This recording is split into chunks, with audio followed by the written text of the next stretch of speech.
अमोर बैसा के मेरे मोहसिनों, नौजवानों और अजीज़ों, बुज़ुर्गों और वृद्धजनों, मेरी नेक तरीन माओ, बहनों और बेटियों, मैं अख्तरुल ईमान आपका खादिम चुनाव प्रचार के आखिरी मरहले में आपसे गुजारिश कर रहा हूं कि आप अपनी दुआओं से नवाजिए और पतंग के निशान पर वोट देकर हमें कामयाब कीजिए। मैंने तरक्की का जो काम ये किया है वो आपके आंखों के सामने में है।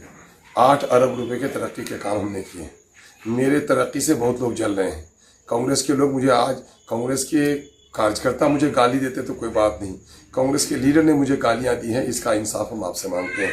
मैंने तरक्की का चिराग जलाया, इनको तरक्की से दुश्मनी है, ये मुझको गाली नहीं दे रहे हैं, अमोर बैसा की तरक्की को रोक रहे हैं। इंसाफ आपको करना है। दूसरी जानिब भाई सवाज जफर साहब जो जदयू के उम्मीदवार हैं, जदयू के उम्मीदवार आज आंसू बहा रहे हैं। हमारी बहनें बेटियां कहीं न कहीं आंसू देखकर मुतासिर हो जाते हैं। बहनों, बेटियों और बुजुर्गों, ये आंसू किनके हैं? ये मक्कारी के आंसू हैं। ये आंखों में अपना केमिकल लगाकर, फिटकरी लगाकर आंसू बहाते हैं।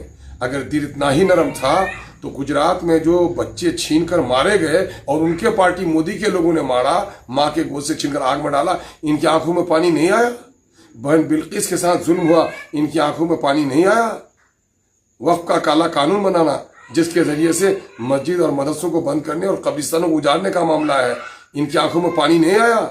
इनके रोने पर मत जाइए। आप मुंसिफ हैं, आप जज हैं, आप अदालत में हैं, और अदालत का हाकिम अपने इंसाफ के तराजू में मुजरिम का आंसू नहीं नापता, शहादत और दलीलें नापता है। मैं दीनदार हजरात से भी कहना चाहता हूँ कि मुजाहिदाना अज़्म अगर इंसान का होगा तो कट जाएगा तो शहीद, जीत गया तो गाजी।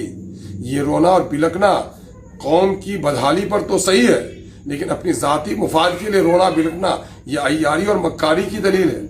मेरे भाइयों, जो लीडर होते हैं वो आंसू नहीं बहाते अपने जंग में, वो तो गर्दन कटाने का भी जज्बा रखते हैं मुस्कुराते हुए, और अपने जालिमों पर तलवार चलाने का भी इरादा रखते हैं। ये निस्वानी अंदाज जो आपको रोकर दिखा रहे हैं, ये दरअसल आपको धोखा देने के लिए हैं। अमोर बैसा की आवाम, पहले जो लोग हैं, जात बिरादरी नहीं, हम कलमे के नाम पर एक हैं, इंसानियत के नाम पर एक हैं, वसूलों के नाम पर एक हैं। बिरादरीवाद ठीक है अपनी जगह पर, लेकिन बिरादरीवाद की वजह से हम अपने इंसाफ को तब्दील नहीं कर सकते। हम असबियत को परवान नहीं चढ़ा सकते। असबियत इस्लाम में हराम है। वसूलों की बुनियाद पर फैसले होने चाहिए।